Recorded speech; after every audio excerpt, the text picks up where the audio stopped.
Hi there, my name is Brad Edgeworth, and in this video series, we're going to talk about IP SLA, or Service Level Agreement, and how that can be used to verify connectivity or collect path characteristics from one router or switch to another computer or router or switch. And then we're going to also talk about tracking. Tracking allows us to link to that IP SLA object, or we can actually track whether or not a route exists in the routing table, or if the metric has changed, or if the state of an interface has gone down, which can then be tied into things like first hop redundancy protocol or static routes. A simple three-router topology is used to demonstrate IP SLA and object tracking. Three routers, R1, R2, and R3, are all connected and advertising routes using EIGRP. R1 and R2 are connected via two interfaces, GIG00 using the 10.12.1.0 network and GIG02 using the 10.12.2.0 network. R2 and R3 are connected with the GIG01 network.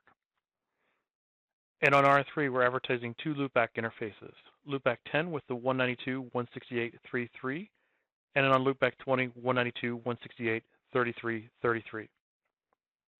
So for this example, we only really need to have connectivity to two devices, R1 and R3.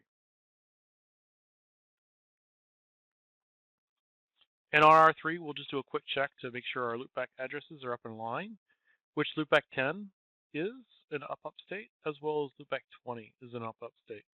And then we'll go back to R1 and we'll do a quick route check to make sure that they are reachable.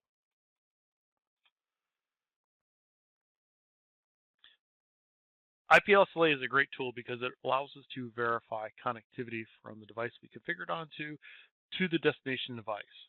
And we have a wide variety of probes that we can actually use. To start the configuration for IPSLA, what we'll do is we'll go to configuration mode with config T, and we'll type in the command IPSLA and then the instance number. So in this case, we'll do 1. And if we hit question mark, it'll show us what the probes are that we have available to us. Now we could do things like check for DHCP, check for DNS server connectivity. We could even do TCP connections, but in this case, we're going to stick with good old-fashioned ICP connectivity. So we'll do ICMP echo. We're going to do R3's loopback 10 interface. And you'll notice that we can just hit enter, which will choose any outbound interface, or we can do things like specify a source interface. We're going to specify the source interface of loopback 0.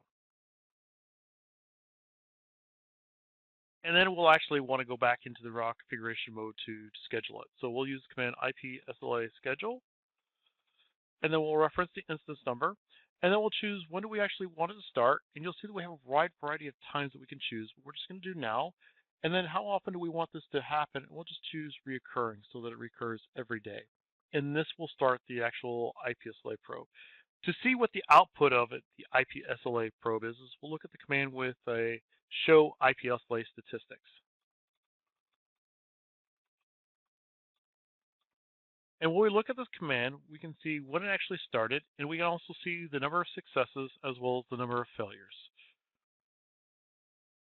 And then we'll just rerun the command to see it again. Now, this may not be fast enough for most people because we can see that the time is actually incremented from when we actually have ran this last. So if we actually look at the configuration, which is with the command show IPSLA configuration,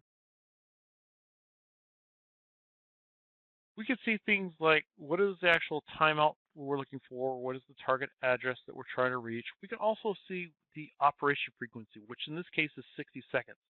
That may not be optimal, so we can actually change that as one of the options. So the first thing that we have to do is we have to actually stop the IPSLA probe from executing. And we'll run that with the command no IPSLA schedule 1. And then we can go back into the actual configuration of the IPSLA. And then we can change the frequency. And we have a wide variety of times we can go with, but we'll go with 5 seconds. This will be fairly realistic. And once we've made that change, we can actually then restart it up again.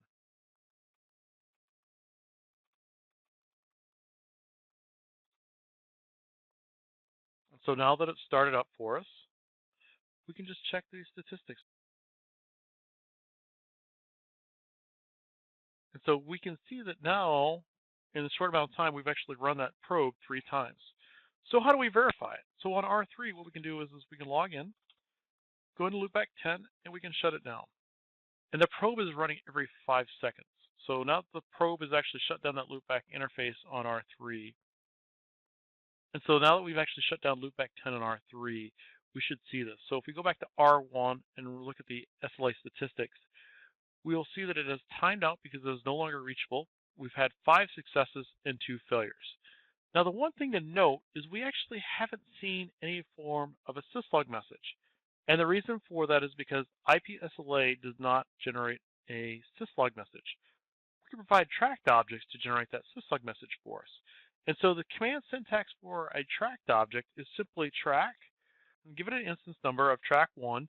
We can then say we're going to link this to IPSLA1 for configuration. Now to view the track status, we can actually go back, run the command show track.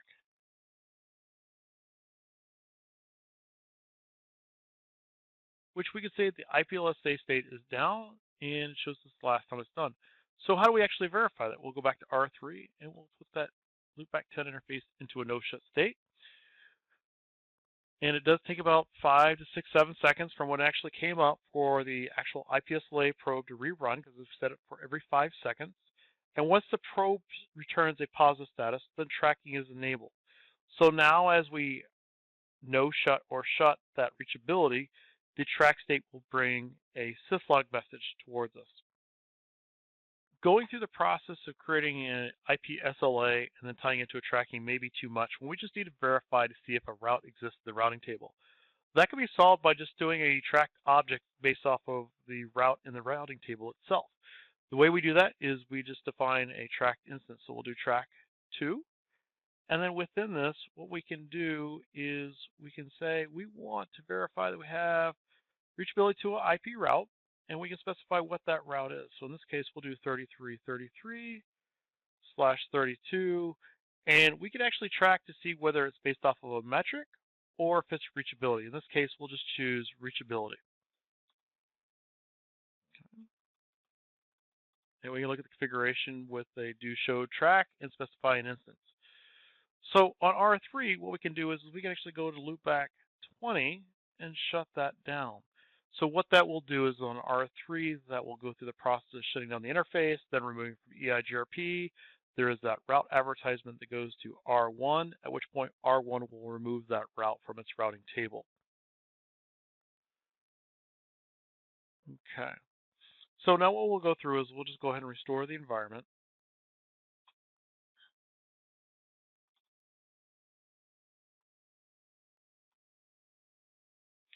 Now, one thing I kind of want to point out is sometimes we may need to track to see whether or not an interface is online. And again, we can do that as well.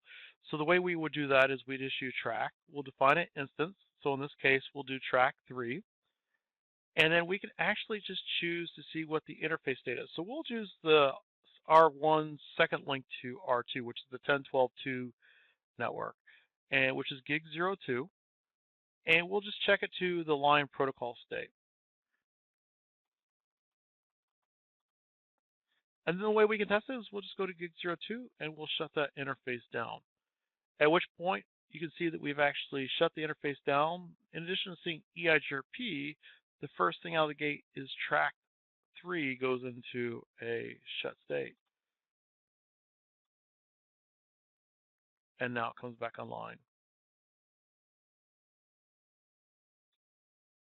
Now, one of the great things about tracked objects is you can actually use it for nesting of other tracked objects. For example, we can actually track loopback 10 and loopback 20. Now, the way we actually do that is we'll go in and create a second tracked object. So in this case, we'll do track. Well, this one will be 4. We're going to reference a list because we're going to list other objects that are being tracked. And we're going to say it's a Boolean type, which we can do either with an and or. The difference is with the and, it requires all the objects that we list out to be in an upstate in order for it to be in an upstate. Or we could do a Boolean or, which requires at least one of the objects to be in an upstate for it to be an upstate. So we'll go ahead and define both of those just so you can see the side by side. The first one with track 4, we'll make that a Boolean and we'll just say object 1, and then we'll do object 2, and then we'll go back in and do track 5, list Boolean or object 1 as well as object 2. So both of these are now going to show in an up state because of the fact of that we have reachability to R3's loopback 10 as well as loopback 20. Now what we could do to make things faster is on R3 we'll go into loopback 20 and we'll put that into a shutdown state. The route should be removed from R3, which then should be removed from R1. So we can see that the first thing that's going to happen is the reachability of track state object 2 goes into a down state. Now Boolean list 5 stays in an up state while Boolean list 4 is in a down state.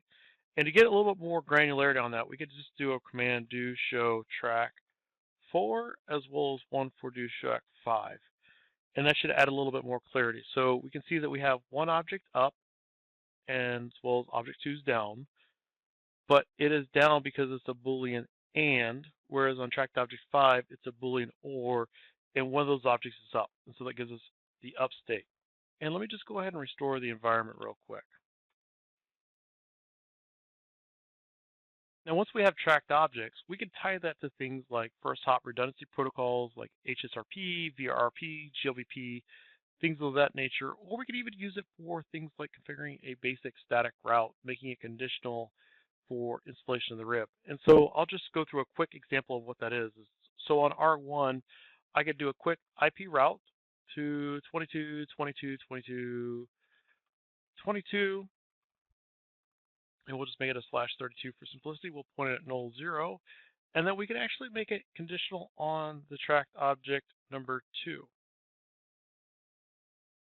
And we can verify that it exists by doing a do show IP route static.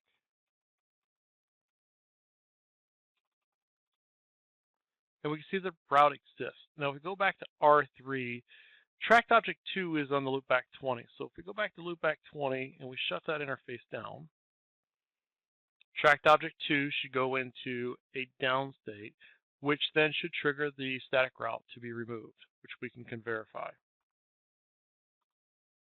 And now the route is removed. And so this is one example where we can show you where tracked objects can correlate to other services that run on a router. I hope you found this video informational. Thank you.